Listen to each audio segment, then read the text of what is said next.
welcome back to my channel. So today I'll be talking about life after uni. I thought, hey, why not, let's have a chit chat, sit down and talk about life after uni, because not many people really actually talk about it and what kind of like comes your way really and what to expect. As I said in my previous video, I think there are many layers to life after university, and I can definitely say I've seen bits and bobs. I understand, I've taken notes, I've talked to other people and they're like, you know what, we're in the same boat, we're in the same bubble.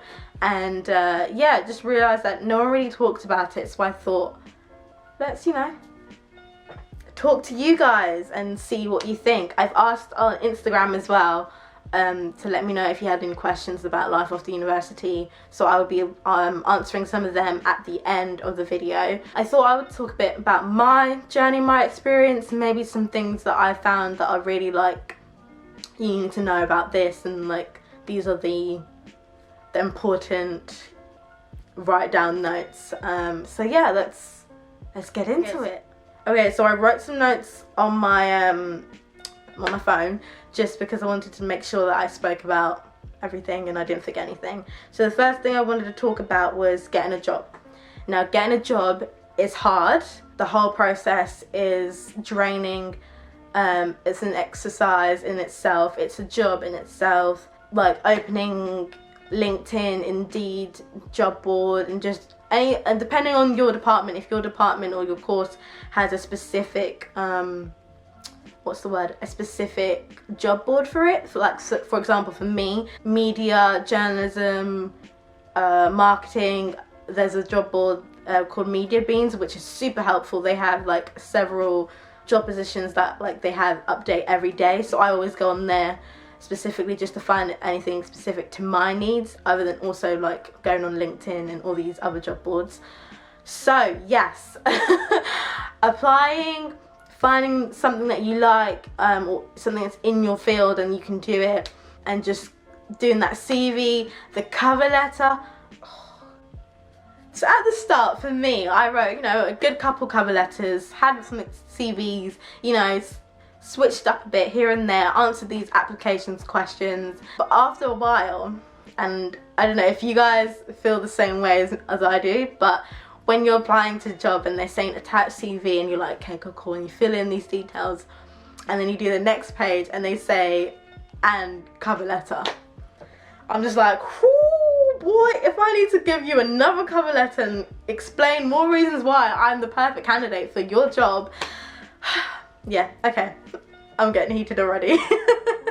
But no, seriously, like, it's important to have a cover letter, just because some jobs, some companies, when they are hunting for applications, they don't always use somebody doesn't always read your CV and your application. Sometimes they have a computer and they get the computer to read, or what's the word, I don't know, won't say read, but break down if anyone's used the different words in their description, that they've used it in their CV and their cover letter. So, because usually that cover letter is the vital point where they're like making their yes or no decision, which I've come to understand and been told by various people. So CVs and your cover letters are super important. So I would definitely do your research on your cover letters, get someone to read it, get someone that doesn't really know you to read it, use your university's employability team, have sit down sessions with them and talk about your CV, your cover letter, different ways to make you stand out, or how you can make your CV juicier or more meaty, as some of these people say. It's really important, because again, you do want to present your like best abilities to these different companies or agencies that are going to be hiring you. But yes, getting a job is hard. Looking for work is a full-time job in itself. If you're at the end of uni and you're trying to like, you're struggling, I would definitely say plan and take some time out to actually like do that. So if it's on the weekend, 2 to 3 hours on job hunting and just kind of working on yourself and trying to basically create a better CV. That would be my tip, is definitely take some time out and just try and start like working on that and getting as much help as you can, because that is really helpful and really important. Don't be disheartened if you get a no or rejection.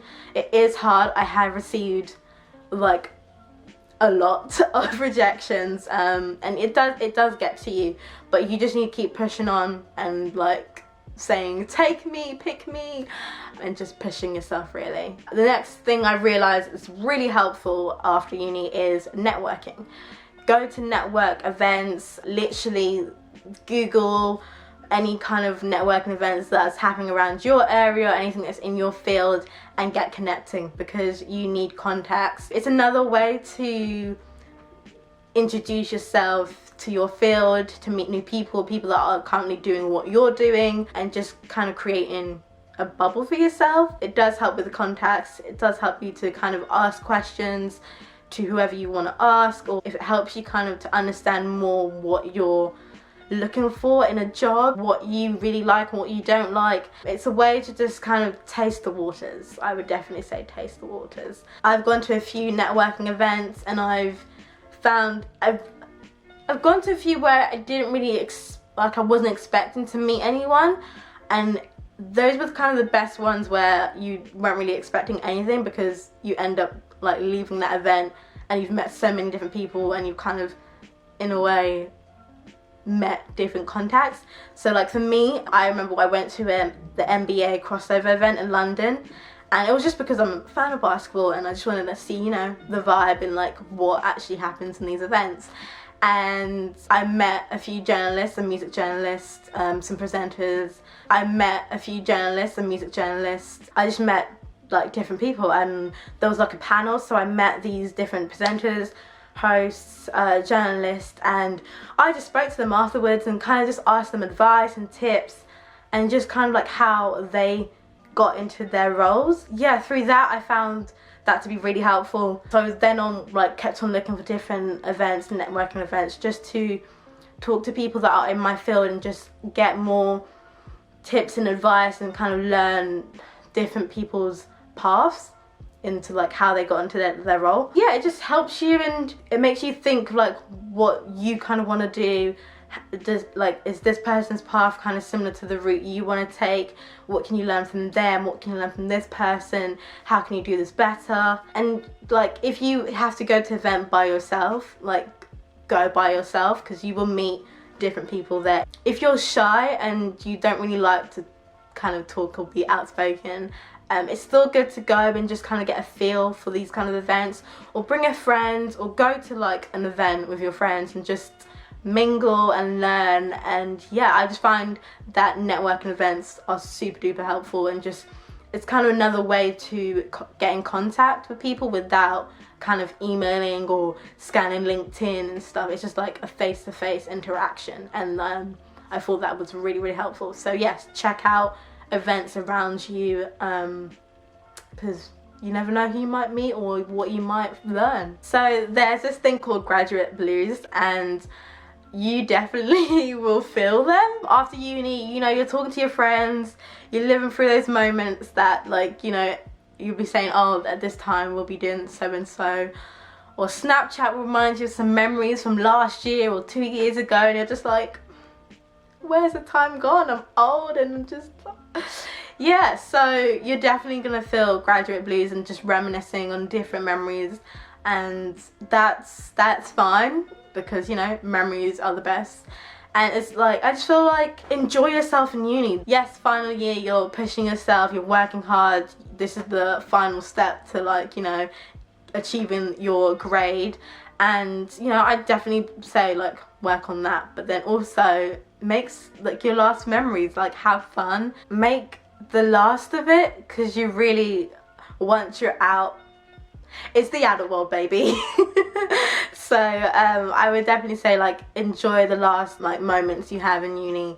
And saying that, when I started my internship, like most of my colleagues were saying that, look, when a thing that will kind of hit you is when you're by yourself or you're not doing anything, especially over the weekends, like it does hit you. Like you definitely feel like you miss uni. So great advice that they gave me was stay busy. If it's kind of going on a hike, not a hike, if it's meeting your friends, having a drink, going bowling, doing an activity, baking, taking on a class, anything, just so like for the next couple months after uni, just keep yourself busy and not kind of alone and sitting still. Because when you're like this happened to me, like when you're by yourself and you're deep in thought, you just kind of, you're like, whoa, like you can't go up to your friend's room and just like banter and have fun. You can't go to the living room and say, girls, let's watch this together. Or you're saying, oh, hey Tracy, can I just meet you in 2 seconds? Okay, cool, I'll meet you there. Or library session, yeah, no. So it does sink in and you realize, okay, you're not in your university space anymore. Like you're generally back home, you're with the parents, you're with your brother, sister, whoever you're with, and it's just like you gotta stay busy, keep the mind, the brain going and working. If you're not working, then take on a class, an activity, volunteer somewhere. If you are working, great, but also have plans during the weekend. Don't forget to meet up with your friends, do something. If it's going to an event, a networking event, cool. So definitely I would say that's another layer to like think about, is what are you doing during your free time, yeah, I think those are my main points. So I would definitely say keep busy, network, keep in contact with your friends, your family, ask questions. If you get into a job, don't feel like you're small and stupid, because you're not. Everyone's been in that same position where they just started out. So don't be afraid to ask questions. No question is stupid. You're there to learn and to pick up on what they do, so ask away. I've definitely learned that during my time at my internship, that no question is stupid, because you need to learn and you need to know what they do. They already know what to do, but you don't, so you need to ask. Try and build contacts through work. Anywhere you go, try and build a contact. If you're in LinkedIn, make that LinkedIn profile juicy, meaty, and just ask them for advice on how you should make your profile better. Or if you've got a CV that you want to work on, ask them for some tips. I was very shy at the start, but then kind of came into action. I was like, oh, okay, I get it. Observe first. Observe your environment, and then I feel like when you're observing, you pick up a lot and you learn a lot. So don't dive straight into something that you don't really know, because this might be your first time. It might not be your first time, but it might be your first time kind of being in that environment, in that kind of field. So definitely observe and then go with the flow. Okay, so I'm gonna answer some of these questions you guys sent me. Was it hard adjusting to the real world and working full time? It was a bit hard for me, because it's very being chucked into the deep end in a way. I definitely thought whoa, this is something else. This is what big adults do. I did feel a bit ready for it, but I generally was nervous and very shy, because it was this very I just didn't feel like I was meant to be there. So I definitely would say, if you go into a new job and you've never been in that experience or that type of environment, especially a 9 to 5 or an office job, observe, ask questions. And if you have a buddy or someone you get on really well at your workplace, and just they'll be your go-to person to ask questions and stuff, or kind of get the lowdown of where you're working, that's super helpful and super great. Do you miss being in university? Yes, I did. At the first couple months, I did miss university. I was very much reminiscing and thinking, oh, if it was this time so and so, I'll be doing this with my friends or something. But I think after a while you kind of, you're good, But I think for sure I think everyone's different. You will have your moments where you're okay, no, get me back to university now. And if you still have friends or people that that are going back to uni, and you're the one that's staying home, you're oh, okay, so it's real. I'm done. I'm fully over university. It's not for me anymore. I've finished. I've graduated. Yeah. How much free time do you really have after uni? I think you do have a lot of free time. It just depends on what you do with it and what you're kind of you want to do after uni. So for example, I went to do Camp America during uni, like summertime, and that was great for me and I loved it. But I feel like now I can't do it now because I don't really have that time, only because I'm looking for a job or I've planned certain holidays with my friends, because I really wanted to go back. It's the 100th year this year, I think, for one of the camps, and I really did want to go back, but unfortunately I don't have time to. So it's like, okay, I'm gonna miss you guys, bye. So I think it depends on what you want to do with your time, and if you want to go straight into work, or if you want to maybe take a few months out and traveling the world, or like visiting different people, like different places, then it's up to you. Just plan and kind of know in a way like what your vision is, you know. Has living with your parents again made you realize you need freedom?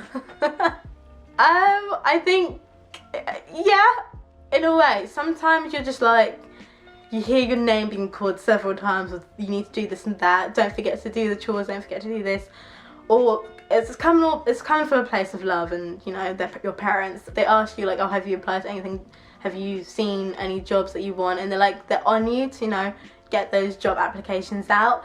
So definitely, like, yes, I love being back home and being with my parents again, but at the same time it's like, okay, I'm ready to leave now, like, get me out of here, uni. But you can't really fall back into uni because you've graduated, so you're here. But no, I think we're good now. It's just a back and forth, you know. You're like, I could be in uni right now, but I'm not. And that is it, guys. Thank you for watching. Hopefully this video was helpful and helped in any type of way. If you still have any more questions, please feel free to ask me in the comment section or message me on my socials. Thanks for watching. Like and subscribe if you haven't. Tell a friend to tell a friend if they need this video. Thanks, guys. Peace. Yes, Dad? I'm being called. Okay, 1 second. I think everyone will feel them. Oh look, my battery's low. Shock. Calibre doesn't learn.